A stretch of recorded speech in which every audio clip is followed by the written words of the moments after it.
Good. We'll blaze our way through the agenda today. It's really nice to see everyone. How is everybody? Hope you're doing well. I'll officially begin the meeting. Welcome to the October 18th, 2022 meeting of the Ann Arbor Parks Advisory Commission. This meeting is being held electronically to protect public health and safety due to the COVID-19 virus and to comply with orders issued by the governor, the Michigan Department of Health and Human Services, and/or the Washtenaw County Health Department. We intend to conduct this meeting similarly to an in-person meeting. However, please be patient if there are technical issues. Public comment will be by telephone only. To speak during any of the public comment opportunities, please call 877-853-5247 or another of the published numbers and enter meeting ID number 949-7173-0458. This information is also available on our published agenda in the public notices section of the city website and on the broadcast of this meeting on CTN channel 16, AT&T channel 99, and online at www.a2gov.org/watchctn and select government channel. And with that, it's my pleasure to call our meeting to order. And Josh, will you please call the roll? Yep. Commissioner Borgsdorf. Commissioner Kraut.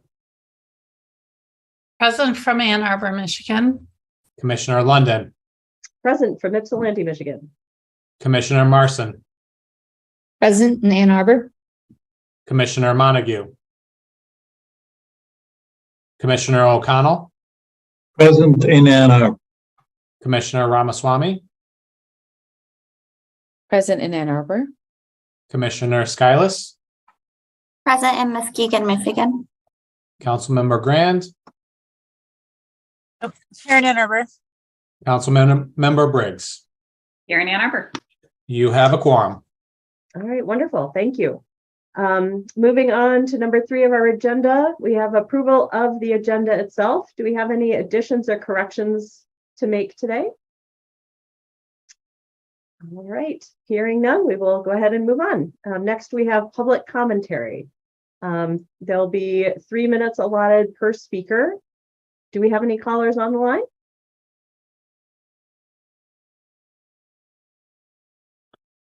It does not appear that we have any callers on the line. All right, thank you very much. We'll have another public comment at the end of our meeting. We'll move on to approval of the minutes of our last meeting. Was attached in your packet September 20th, 2022 minutes. Do I have a motion for approval or corrections? Anne, motion to approve, or is that a correction?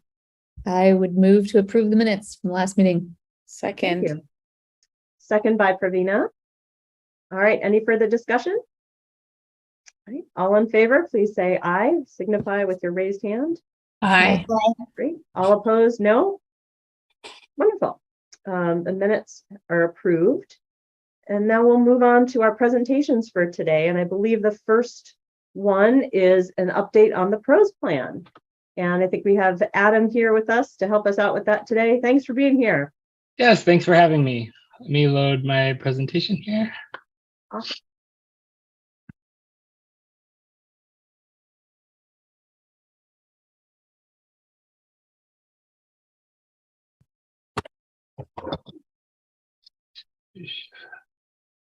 Can you all see my screen? Yes. Okay, great. Thank you. So I wanted to give a quick update on the PROS plan that we've been working on all year. We're kind of getting to the point where we're getting for approvals and open comment period. So I thought this would be a good time to share where we are in the process. I know you've seen this slide before, but I just wanted to recap it real quick. What is the PROS plan? It's our comprehensive plan for the park system with the goals for the next 5 years and beyond. It provides a forum for public input to ensure the plan reflects the values and desires of the community as well as current trends. It outlines needs and desires for existing and future facilities, and it's required to be updated every 5 years to be eligible for grant funding from the Michigan Department of Natural Resources and provides justifications for grant requests and other capital projects. So where we are in the timeline, so in the winter, I think it was December, January, we kicked off the PROS plan. We have a task force that we started meeting with to discuss the process. In April through June, we put out a survey to the public, which was a really big method for us to receive feedback. June through September, we had public meetings. We held focus groups with various different groups I'll talk on in a minute. We analyzed our community feedback. We updated the PROS plan document. And so that brings us to where we are now in October, which is where we're required to have a 42-day open comment period. So we have posted the plan online. We need to go to Planning Commission and City Council to get that moving officially, but that's kind of where we are now. So we're waiting to hear back from the public for them to review it. In December, when that process is complete, we'll be coming back to PAC for approval on the plan. We'll also be going to Planning Commission, who will recommend moving that forward, hopefully to City Council, where we'll go to them in January. And then in February, we will be submitting this to the Michigan Department of Natural Resources to be on record and eligible for grants starting this year. I wanted to recap a little bit on the community engagement that we did. I thought it was very valuable. And I hope you guys get a chance to review this document and kind of hear what the community is saying. We met with, I talked about a little bit ago, but focus groups. So we met with you guys. We met with the Recreation Advisory Commission. We met with Planning Commission, the Office of Sustainability. We met with a group focused on our downtown parks and open spaces.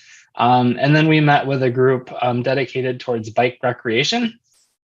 We held 2 public meetings. One was virtual, and then we had requests to do one in person. So we had a open house held at Arbor during some of the camps that they had going on this summer. We put out that survey. We had 2,382 respondents, which was over double than we've had in past years. So that reflected, I think, a growing desire to participate in parks related things. And we worked really hard to get out that information so people could take the survey. We've received email comments, not only specifically related to the PROS plan, but we've kind of been taking note of different comments we've received throughout the year. So we know things like the Sister Lakes organization looking for a parcel acquisition. There's been a skate group wants to put up like micro skate pods around the area. There's been dog parks, bike infrastructure. We've had pickleball emails. So all of those things we've kind of compiled and incorporated into this document. And then, like I said, we have this 42-day open review period starting, which is where everyone can see the plan and comment on as a whole. So we're looking forward to hearing back from that. And I just want to talk on a few key findings that we had in this plan throughout this process. And I'm sure you all are aware, but it's good to just kind of spell it out. So parks play a large part in people's lives, not just for recreation. I think that came across pretty clear. And I think the pandemic really amplified that. People need a place to just kind of escape for a little bit for mental relaxation. It's a great place to exercise. We've seen and heard that our parks are used as commuters. So using the border to border to get from one place to another, being off-road, they really play a vital part in people's lives. Park accessibility was a huge issue that we heard from the community. And we're not just talking our ADA accessibility. I mean, we have our ADA transition plan going on, which will be part of this. Park accessibility is also important for how you get to the parks. When you're in our parks, how do you move around? Are there connections or linkages to help you access one part or another? And we also heard about accessing us as staff, like what's the best way to get a hold of us? I think it was a really important takeaway from us, what we heard from the community. Is evident that the city is growing and our park system has to grow as well. We had a population increase since the last time, and we've seen a bigger demand on like a lot of our park facilities, park amenities that we need to start thinking about. And then we also have topics coming up like TC1. So where Stadium might be developed more, the new rezoning down by Briarwood, those are going to bring more residential people to areas that don't have park access, or maybe that park access needs to grow. So that's something we need to start thinking about. How do we adjust with that population growth coming up? I think that's going to be a really big topic in the next few years. So something to think about. And then another really important part, I didn't mention it earlier, but we did public engagement, but we also engaged all park staff to see what their needs were and wants for the park system. And so maintaining and improving park infrastructure, it's an increasing task. This pros plan document, it's 130 pages, and I know we're asking you to review a lot. I would say it's really important to look at the section on the needs assessment. It is 19 pages long. 17 pages of those are improvements to our infrastructure that are needed. Only 2 of those pages are for new amenities that have been requested. We also heard that in our public survey. People wanted us to spend our funding on improving park maintenance, on improving our existing facilities. It's a really big need coming up. And so we've highlighted that in the pros plan. So the next steps, this month and next month, we're meeting with you now to give you the update and give you a chance to review this document. Tonight, I'll be going to Planning Commission, where we're going to make a we're going to ask for a recommendation from them to go to City Council to start up that official 42-day public comment period. If City Council does that, it gets distributed to the nearby jurisdictions as well as the community. And it provides that official documentation that we can hear back and make edits to the plan if necessary. We'll also be meeting with our task force to review the document and get feedback coming up shortly. In December, we'll be coming back at the end of that 42-day period for the public hearing with PAC and approval of the document. We will also be going to Planning Commission for their approval of the document as well and forwarding that to City Council. And we will be going to City Council in January seeking approval of the document, and then we'll be submitting that final plan to the MDNR.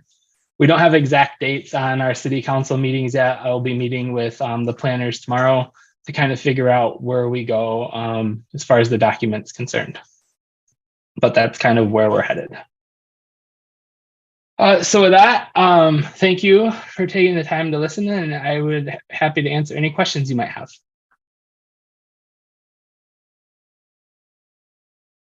Thank you so much for that update. It is a massive undertaking to do this. And I wanted to just at the outset applaud the effort that has gone into this document so far. It is an absolutely tremendous amount of work.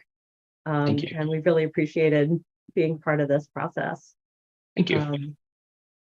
Questions for Adam?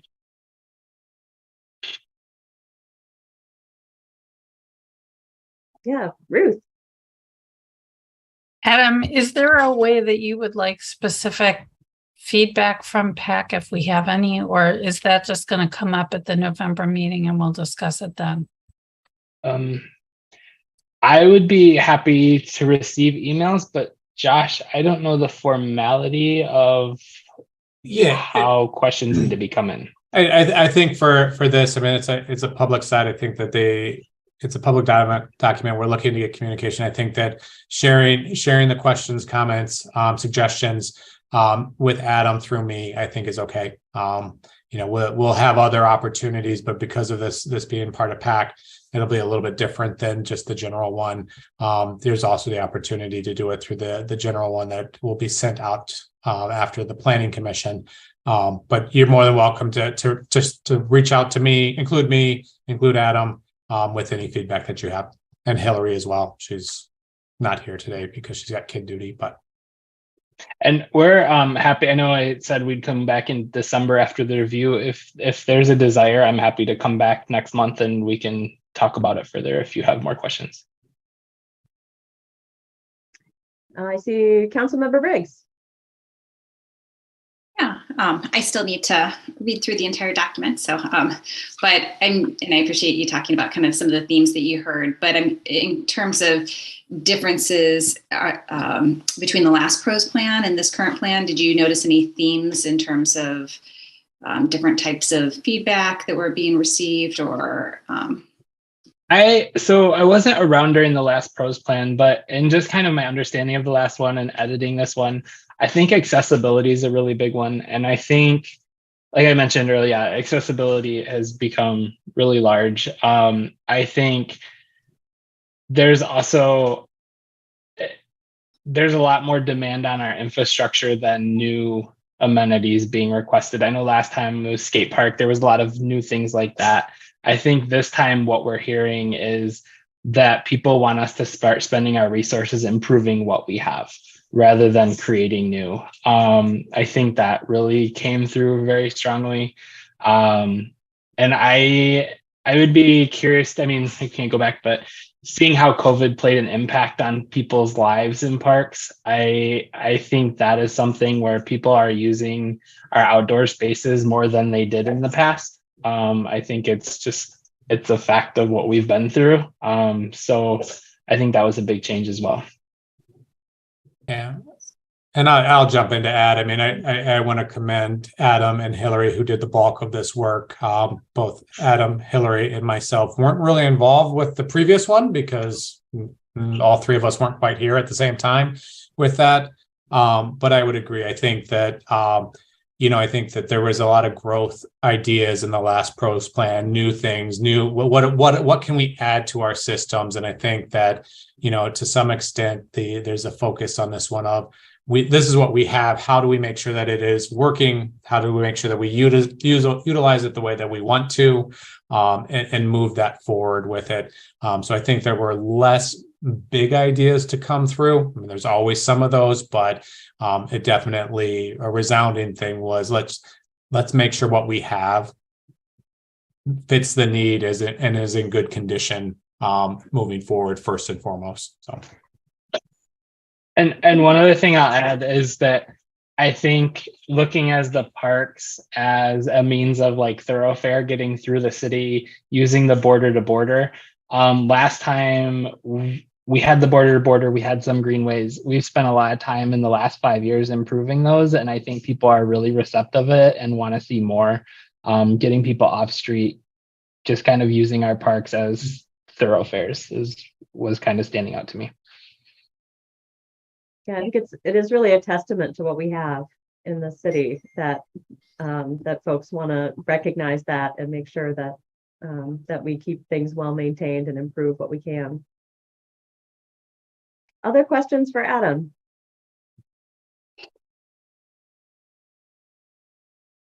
All right. Well, thank you so much. We appreciate the update.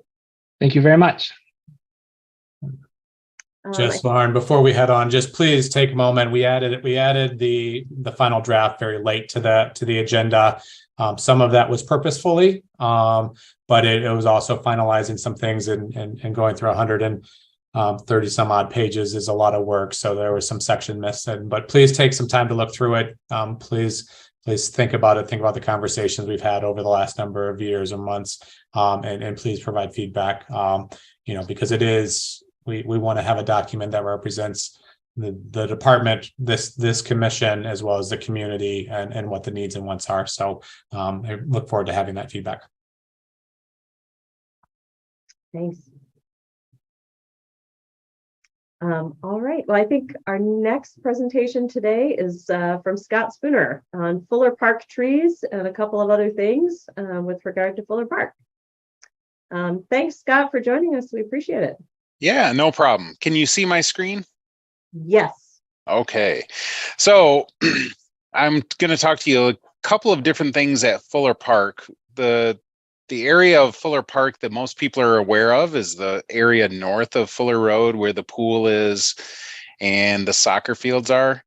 But one of the areas I want to draw your attention to is the area circled in red. It's very close to the U of M hospital's helipads. A couple of years ago, the FAA came to U of M's hospital and said, your helipads really aren't in a great spot. There's too many tall trees to see really what's going on. And U of M came to us and asked if we would be willing to trim some of the trees, especially on the north side of the train tracks here.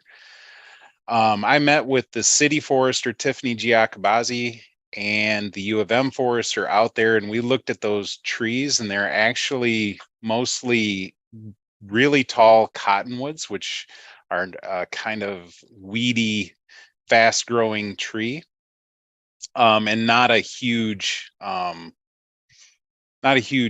environmentally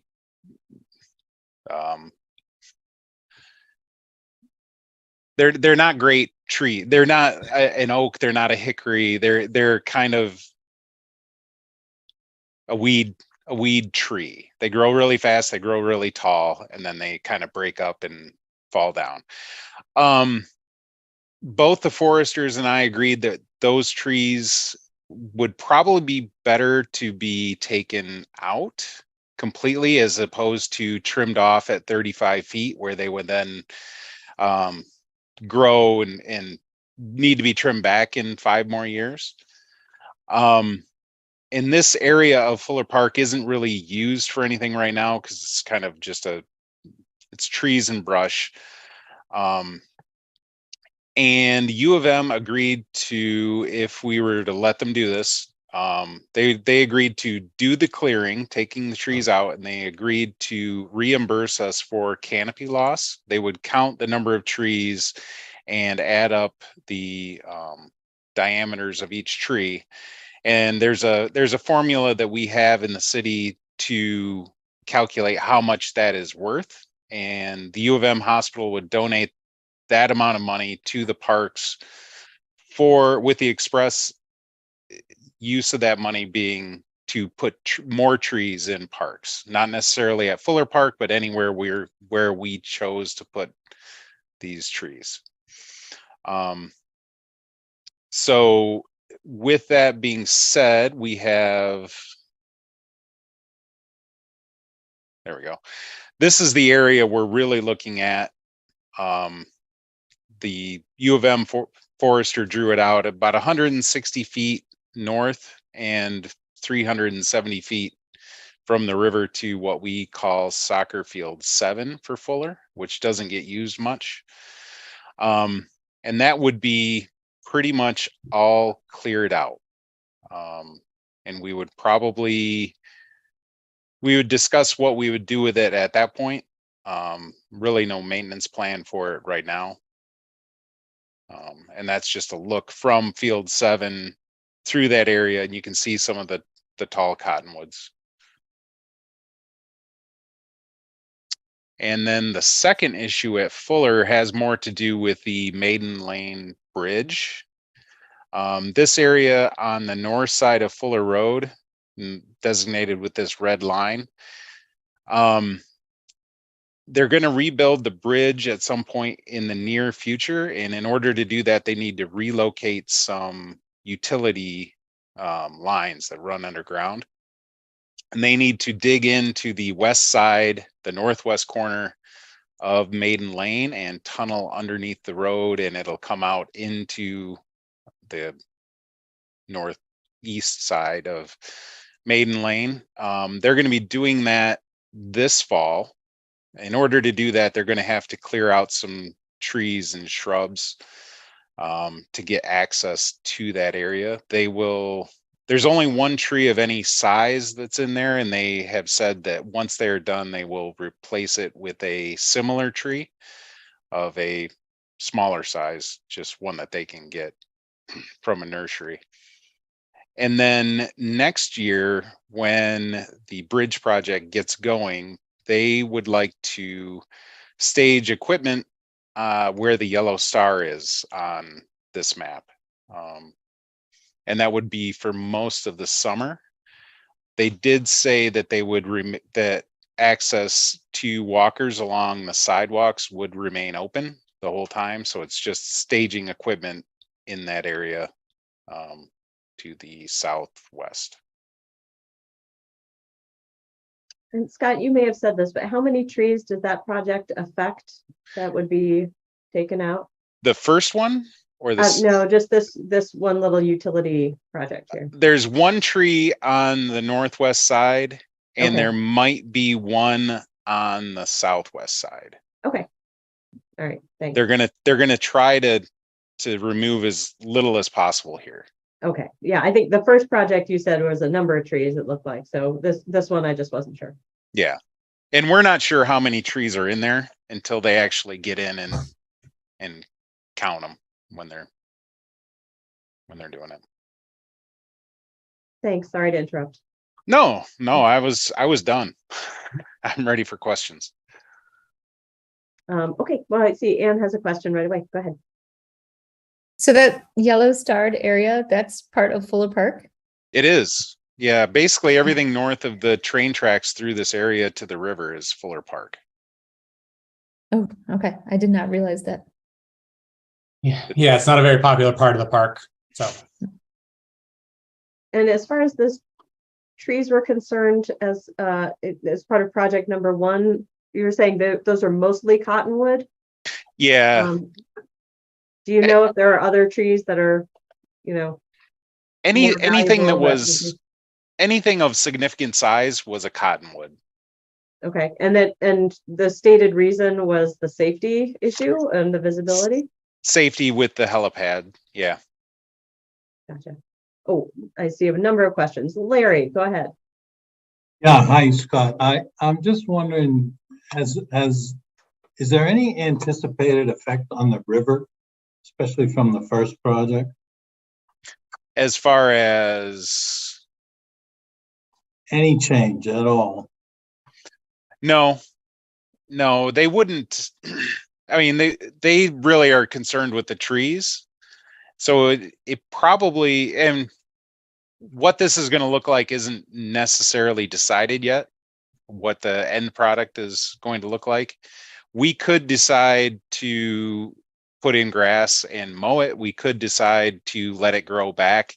But when they're taking the trees out, the trees and roots will stay there and it'll stabilize the soil.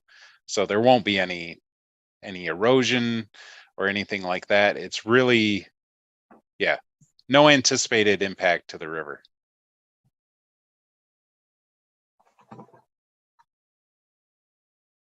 Ruth, go ahead. Hi, thanks, Scott, for bringing this to us. As far as like parts 2 and 3, I mean, I think as long as much pedestrian access is maintained as possible, I don't have an issue with that. As you have proposed this, though, I do have an issue with the first one. Okay. And that is really around the fact that you're coming to us and you're saying, yeah, we're not really sure what we'll do next. And, nature abhors a vacuum. So if you were, and yeah, I don't see cottonwoods as high value trees. And I'm kind of allergic to them, but if you were coming to us and you were saying, for safety, the hospital would like to cut these trees down, and in their place, we're proposing that we're going to create a prairie and maintain it. As an example, I think I would feel a lot better about it. Not saying it has to be a prairie, just, You would like to see a plan for before approving it, I would like to see a plan. Yeah.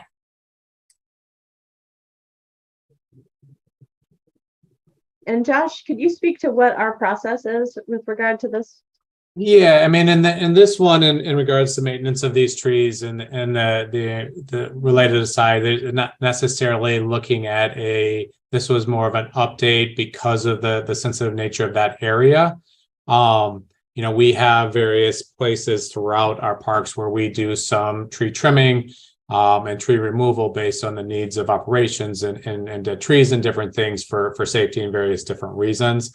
The goal of bringing it to this group was an awareness of that this was going to be taking place more than this is a approval of the removal of X number of trees from this space. It is one that, based on staff, both from park staff as well as urban forestry, that this plan for for these trees in parks makes the most sense for the long-term nature of this situation based on the safety concern for the helipad and the regulations that are required by the FAA for that helipad. So that's kind of what our goal with this is. I think that I agree that I think that a plan of what this will look like definitely will help make that move forward. From a prairie, I don't think that necessarily the mowing of the grass is going to be there, but we wanted to get this out in front because there was two kind of tied projects, both the tree cutting as well as the work on the bridge. We wanted to bring that to this group for awareness because there's really not impact other than operational impact at this point that we're looking to engage with. Yeah. So, I mean, I'm not necessarily saying, oh, it should be a prairie. It could be a pickleball court. Right. But, that's all I'm saying. No, and I understand that. And I use the example that you did, and what we can do is Scott, we can get together, Scott, we can talk between the next month and we come back with an idea of options that are short and long-term possibilities that we can work at there. So. I see Anne and then Councilmember Briggs. Yeah, the Maiden Lane area. So that's where one of the disconnects exist on the border to border trail. And I'm just curious, is there, as part of this Maiden Lane bridge reconstruction, is there any plan to address that? So there has been some discussion in council with the engineers that are doing the bridge project. At this time, there is no plan. They are making some accommodations to have something in the future that would be an underpass under the bridge near the train tracks. There will be a retaining wall that they're putting in underneath the bridge. But as of now, that's not in the scope of work for the bridge. That disconnect that connection is something that is in the CIP, and I think it's a matter of identifying the right project. This project with the bridge, in my understanding, does not allow that connection at this point. Because there's two different conversations about how that looks like. Because right now there is a crossing of the border to border right at Fuller Road in front of the park. And the goal is to figure out how to potentially long-term eliminate crossing Fuller Road there and then Maiden Lane as well. But this bridge project is not the one that coincides with that disconnect at this point, and has never necessarily been that connector point as well. So, Councilmember Briggs. Just to follow up on that answer a little bit. So there, as part of the bridge project, the council did request that the B2B is designed on the hospital side of the Fuller Road right there. So it will be part of the planning effort, but it is not funded, which is a little bit of a sore spot for me personally, but also a little bit of sore spot, and perhaps maybe a little while I'm extra sensitive to some of these elements that I'll discuss next. But also as part of that bridge project, the university was not particularly interested in helping to fund pedestrian and bicycle improvements across the bridge there, which would have been an important safety priority for the city. So in terms of the other portion of this project, where we're talking about removing the trees, I'm glad to see when there's partnerships happening in terms of, recognizing that the helipad, may need the removal of some trees for safety. And I think it's good that we're partnering on that. I too would like to see what that plan is moving forward. And also I appreciate that the university is committed to funding the removal of that tree canopy in terms of someplace else, but I also would like to think it would also be important for them to help fund what is coming next, so that is not part of the city's budget to landscape or put whatever facility is there, that's something that I would think that the U of M health system could bring to the table in terms of what happens next.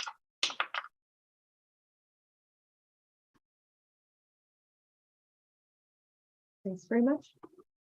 Other questions for Scott on these projects?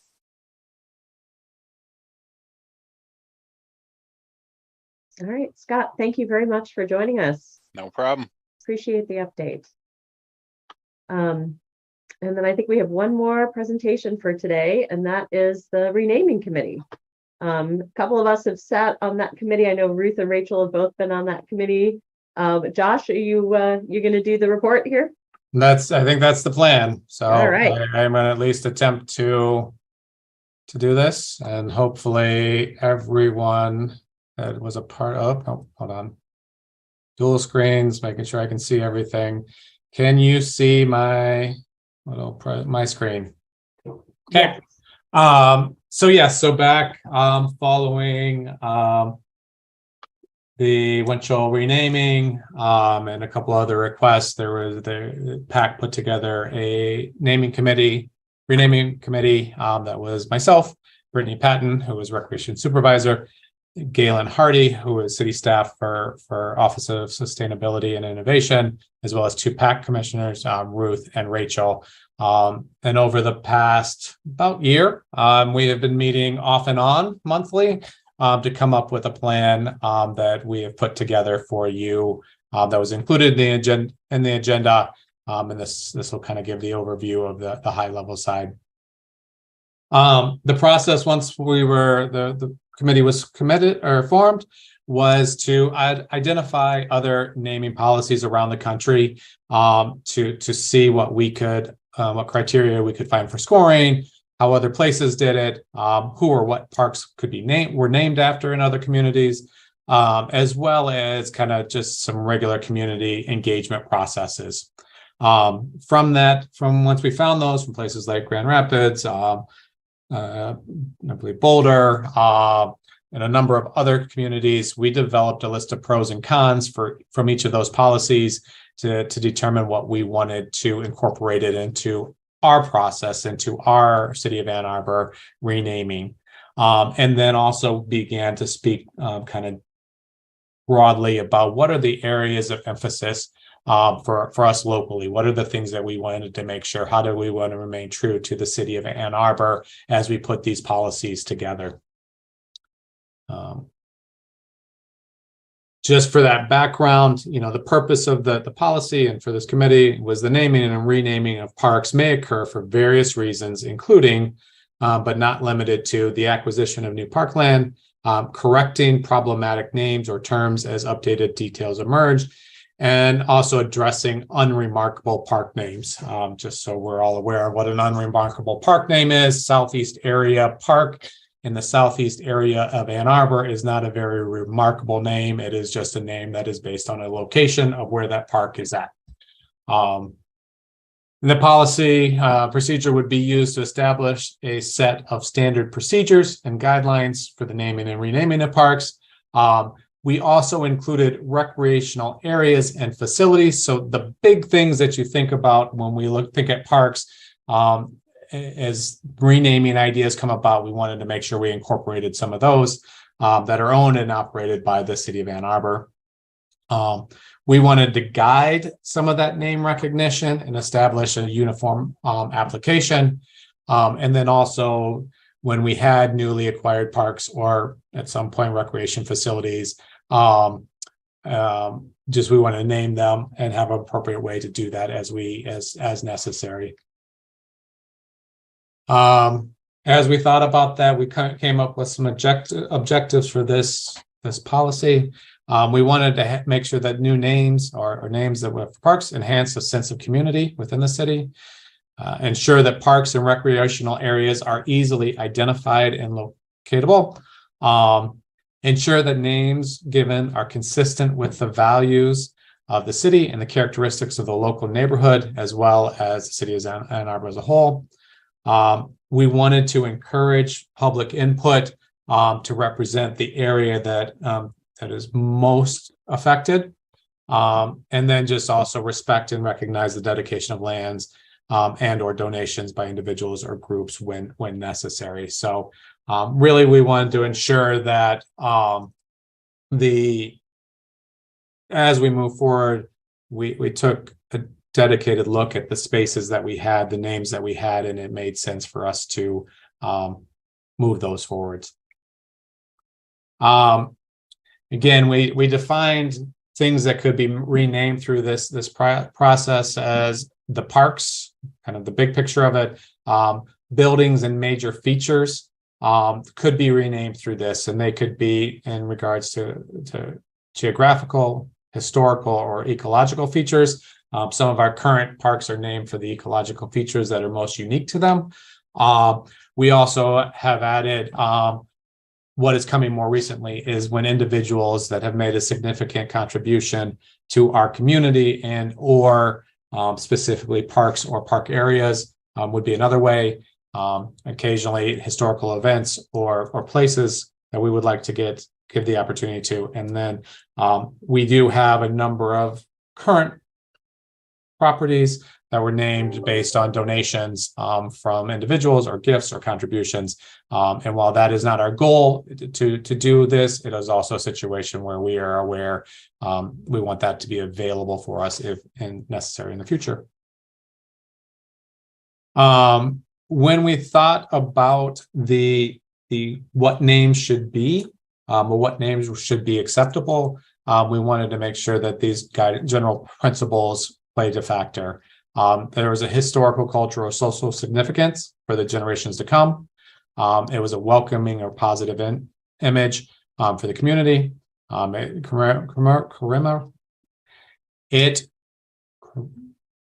Sorry, I need to drink water. Talking too much at the moment. We wanted to make sure that the people, places, or events that we named them after were important to the community, that it had ties to friendship and mutual recognition, major achievements for public good. Definitely wanted to make sure that the principles were consistent with the city's value, and even more importantly, an emphasis on DEI and underserved populations within our community, and that it is significant to the surrounding neighborhood or the area of town that it is a part of. So through that was a part of what we thought would lead to this, and some of the things that I didn't add into here, we didn't add into here, is there's a lot of people that are really fortunate, are really valuable to be named after, and there's a set of guidelines that we criteria that we put together for those individuals. And I think I need to go back to this one because individuals are the ones that come to mind as we speak about this. We really focused on individuals that were significant impact on this community. While we have a George Washington Park, I don't know that moving forward we need to focus on those national individuals and focus more on the number of great individuals through here. While there are individuals throughout our city that have done a lot of good, whenever we can tie the naming options to individuals who have had a significant impact to parks, that would be ideal. And then the other one that the committee was very, very committed to was the idea of letting, not naming parks after people until there's been a time has passed since their death. So the idea of having a 5-year window before we could name a park after certain individuals was something that, based on a variety of things, we thought was important as a group. So within the policy, you'll see a series of criteria for individual names that could be suggested, but just wanted to share some of those with that. As we got all of those general principles, the criteria of who it could be named after, all of it, we realized that there were 2 ways that this naming policy would be utilized. One is when it was city-led. So this is when we acquire a new park, or in the situation with Winchell, where we come through an internal review or management, we identify that a name is inconsistent with our values and problematic. And so those are the two ways that that park staff come to wanting to name a new space, and will utilize this process. The second side, and what kind of drove this, was this idea of a resident-sponsored process for renaming. So again, I don't like Southeast Area Park. I want to name it after my third cousin twice removed, who was a really great individual for the city of Ann Arbor.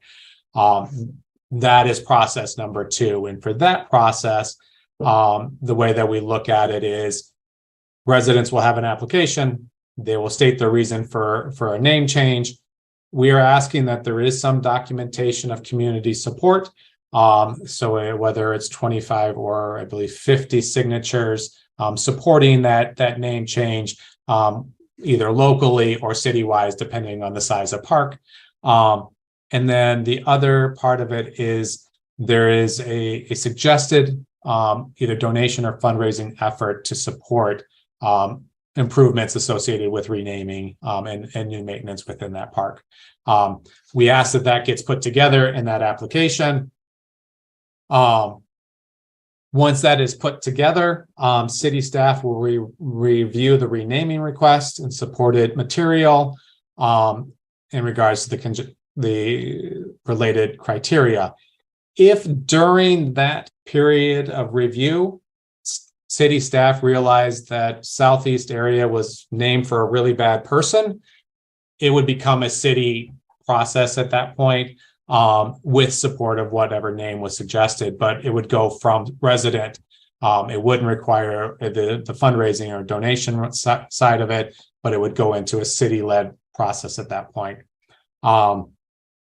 If for some reason the petition does not meet the policy criteria, along with the name, it's my brother who is still living and I just want to recognize him, that isn't a great reason to rename a park.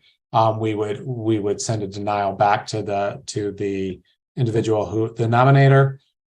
If the petition does meet the policy criteria, we would move forward with the same public process in regards to selecting a new name as we would with the city-led one, which is there will be an open public comment period. I believe it's for no less than 2 weeks and no more than 2 months. The city will engage that public. If it is a smaller park locally, if it is a bigger park citywide, we will collect that feedback about the names, about the individuals, and make a recommendation to PAC. If a name change and individual name are supported, PAC would recommend the approval of naming to City Council, who would then make the official decision regarding the renaming or naming, because this is that. And then one thing that the committee also felt was important is that there's a lot of people who want to offer names of people to recognize in parks, and think that it would be valuable to have a park named after them, but there may not be an opportunity within their area, or they don't want to do that work. And so the idea of offering suggested names and holding a collection of names within parks is something that we would do as well, so that we always had a list of names of qualified people, whereas with Winchell Park and Lockett Park, rather than having to do the research after the fact, these would be collected, vetted names that we could utilize for new parks or renamed parks from city-led processes. So lots of information. I only randomly misspoke once or twice, but I'm sure there's a lot of questions for anyone that have. Ruth, Brittany, Rachel did the vast majority of work on this, so they can speak up as well. But I open it up. I appreciated working with them, and I'm excited about what this can do moving forward. Thank you so much, Josh, and to the rest of the committee. Also, I want to applaud the really thorough work that went into this. I think it's an issue that we have a lot of direct engagement with the community about, and so I think consistency going forward in this process was really, really important. And there's often a lot of emotion that's wrapped up in this process as well. And so honoring that emotion, taking account of of it while pursuing a consistent process that folks understand and that is clear was really important. So thank you all for that. Questions for the committee?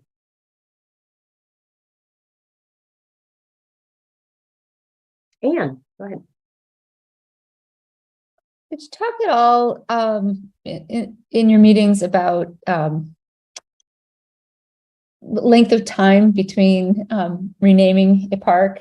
You know, like I come along and say that I think that the park should be, you know, named after my husband, and he's been dead 5 years, and everybody agrees he was awesome, and they named the park. And then my next door neighbor, who's like didn't really like my husband but was in the minority, comes along and says, no, I think that park should now be renamed after, you know, her husband. We did not speak directly on that topic. One of the things that we did speak about is, you know, we understand that the changing of a name of a park is not as simple as putting up a new sign and all of a sudden it's good. All of our documentation, all of our you know, online, there's a variety of things that take place that created. And so I do think that the idea of the staff review of the request will take that into consideration. You know, I think that it's a hard one to say that we won't rename parks 10 years, 5 years. I mean, there's things that go into that. Again, we did all the right vetting on somebody, and 5 years after we name the park, we find something else out about that individual that forces us to rename it because of it's problematic as opposed to just unremarkable at that point. So I think it's part of that conversation. We do have some parks that have deed restrictions on what it could be named, or it had to be named after. So there's some gray area there within the staff review that we can look at. And I think that it'll be much more of that gray side. I don't think we're going to go and change Winchell Park in 5 years or Lockett Park in 5 years, because there's other ones that need the renaming, and we can offer different suggestions for that as we go through it. But I think it's one to consider, and I worry about any time that we put a specific date on, because year 6 we're going to get that request immediately, and I think that it is more of and the process, the background talks about this is a very specific process to make this, because of how we couldn't change Gallup Park because the historical Pine Knob is a great example, and I'll go that way.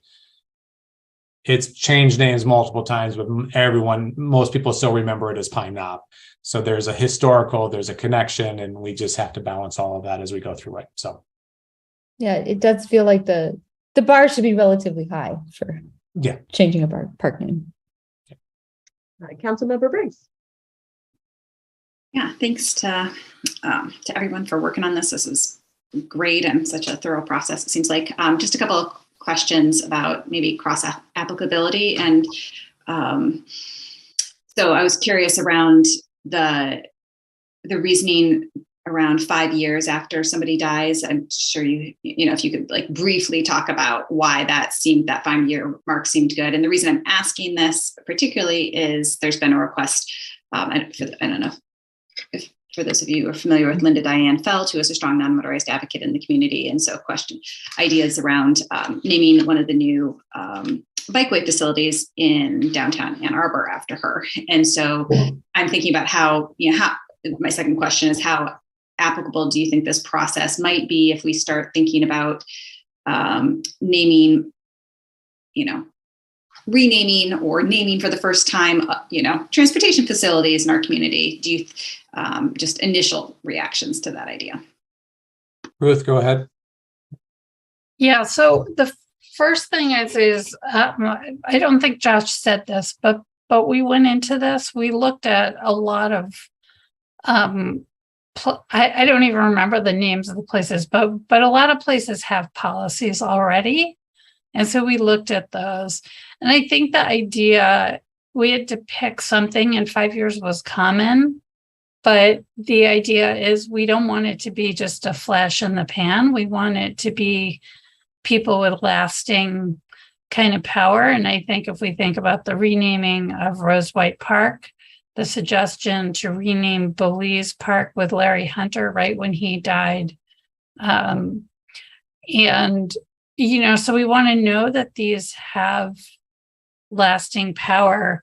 The other thing I just want to draw attention to is the that this is about parks and major features, but for minor features, and I don't know, for Linda Diane, for example, the like a bike place might be considered a minor feature, but minor features don't have those kind of limitations.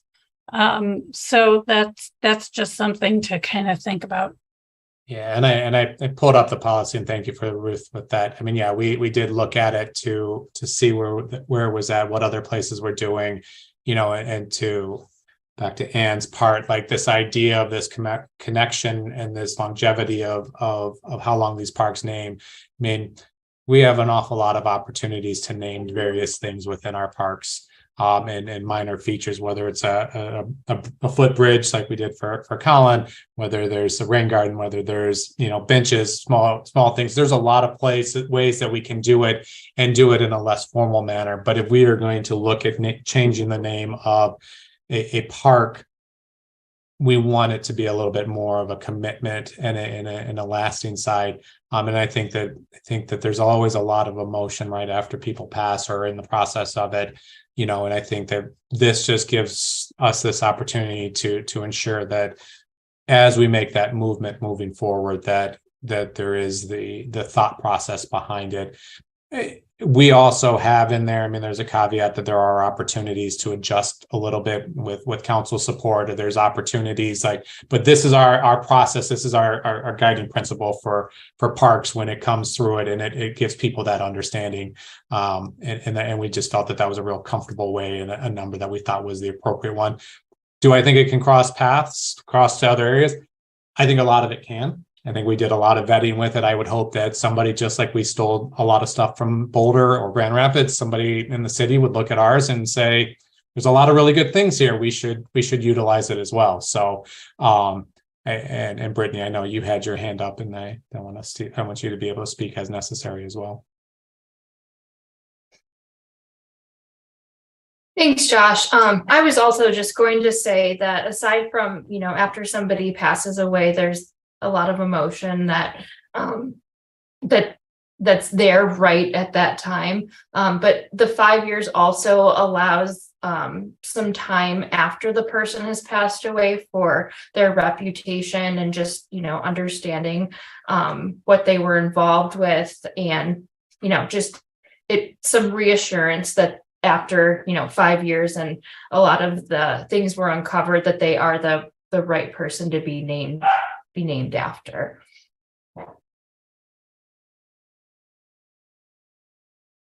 Thanks very much. Other comments from members of this committee?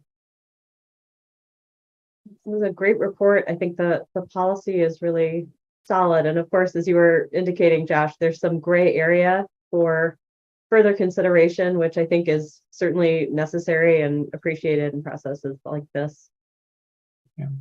No, I appreciate that, and I know we got this out to you. I mean, I encourage PAC to take a look at it. As we talked about policy process, what this is. I mean, I think that this is an operational process that we do moving forward. I think that is an opportunity for PAC to review what was sent out, offer suggestions to it. I think from the committee's point, I think we are in a moment where we have put together what we think is the best process for us to utilize moving forward. If there's anyone that doesn't agree with that or wants us to look at one more thing, we're more than happy to go back to it. I think the next step would be for us to take this nice looking draft and make it a little bit more resident friendly. This was something that Rachel had spoke about earlier on. This is a very wordy, very ordinance kind of process one. So as we begin to put the application together, making it a little bit prettier, making it a little bit, highlighted, I think is the next step, which would be driven by staff more than the committee, with the approval, with a review of that after the fact. So kind of our next step for this process. And then I presume it would be publicly available soon after that. Yep. Yeah. Great. All right. Anything else for the committee on renaming? Well, thank you. I want to thank again Ruth, Rachel, Brittany, and Galen. Did an awful lot of work and put up with me through this last year while I was juggling a few different things, and they did a lot of work to really make this come to a compromised, successful procedure. So, yeah, terrific work. Thanks, everybody. Hearing no further comments on that one, we'll move on to the report section. We've done great with hearing we heard from the pros plan folks, we heard from the renaming committee. Anything from RAC this time, Larry? Just briefly, we had a meeting, the Recreation Commission last week on Tuesday, and we did basically three things. We had a presentation on early childhood programs from Susanna, which was very interesting. They went through some difficult times in the pandemic, but they're up and running again. And we nominated two actually at the meeting, new members. We're up to 3 now that will go for final approval this week. And we elected RAC officers, and that's the update from the Recreation Commission. All right, thanks. Any questions for Larry on that? All right, Anne, anything on the Environmental Committee? Their last meeting was in September, and it's kind of interesting. The only real thing that came up that relates to parks was that one of the members of the commission is looking for support for a resolution to require city departments to set SMART goals and determine key performance indicators and make those things available on the city's performance webpage. There was a lot of discussion around it, and we decided to table it for the time being to go so that the gentleman who is proposing this could go back and do a little bit more research and a little bit more work on it. But I just wanted to raise it here so that Josh, you're aware of it, that I don't know ultimately if this will become a resolution that goes before city council, but there is a lot of, it did seem like there was a lot of support within the environmental commission for more transparency around different city organizations' goals and how they're meeting those goals, and making that information publicly available. Got it. Thanks so much for that update. Anything from the bikes committee? I mean, we had a pretty robust presentation last month from them. Anything in the meantime? Yeah, they've got a draft. They just distributed we just received the draft of the report. And we all need to go through it and make comments before it comes to PAC. But I believe that's planned for next month. Yep. Got it. Yep. All right, very good. And I know Steve can't join us today, so so we won't hear from Center of the City today. I don't believe we have any new business on the agenda today, and so I think it's time for our second public comment period. Do we have any callers on the line?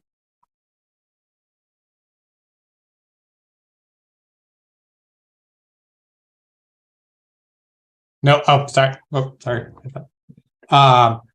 No, we do not have any callers on the line. All right. Well, with that, communications are in your packet today, and I believe, Councilmember Briggs, go ahead. I just wanted to note, I think this is Julie's last meeting with Parks Commission, and Oh, my I'm not goodness. sure how long you've been coming to Parks Commission's meetings, Julie, but I think it was a long time prior. So. Yeah, only 14 years. So.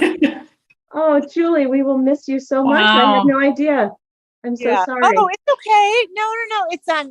It's, I feel like when I was PAC chair, I had like a very formal, like big goodbye. So it was such an honor to get to come back for these last 8 years. And I feel so good about where the city is going. And, I guess I just want to thank everyone for just being like such a well-functioning commission. And when things weren't always like that on council, it was always such a pleasure to come and be with great staff and engaged citizens, and just to see our park system continue to thrive and be even a more important part of the community. So thank you to all of you for doing what you're doing, and you're in good hands with this new council. Whoever comes your way is going to be great. Julie, thank you for your incredible service to this commission. 14 years is quite a run. Absolutely amazing. And your contributions to this commission have just been invaluable. We really, really appreciate you. It is my pleasure. And I still live here. So I'm easy to find. We'll give you like 2 months and then be like, so what do you think? What are you going to do with all that free time? I hopefully in the next few months, like go back to work full time, and you can see I'm literally sitting in the trunk of my car, keeping an eye on a sports game. So lots of sports in the next 5 years for sure. Yeah. Excellent. Well, it's been such a pleasure and a joy to have you on our commission. Thank you for all your work. And Councilmember Briggs, thank you so much for making sure we remembered that at the end of this meeting. You're good, Erica. She's. You'll be missed. Got a lot to learn. Yes, thank you so very much from the Parks Department as well. With that, I believe we stand adjourned. Thank you so much, everybody. Really appreciate everyone's time today. Thanks, Julie.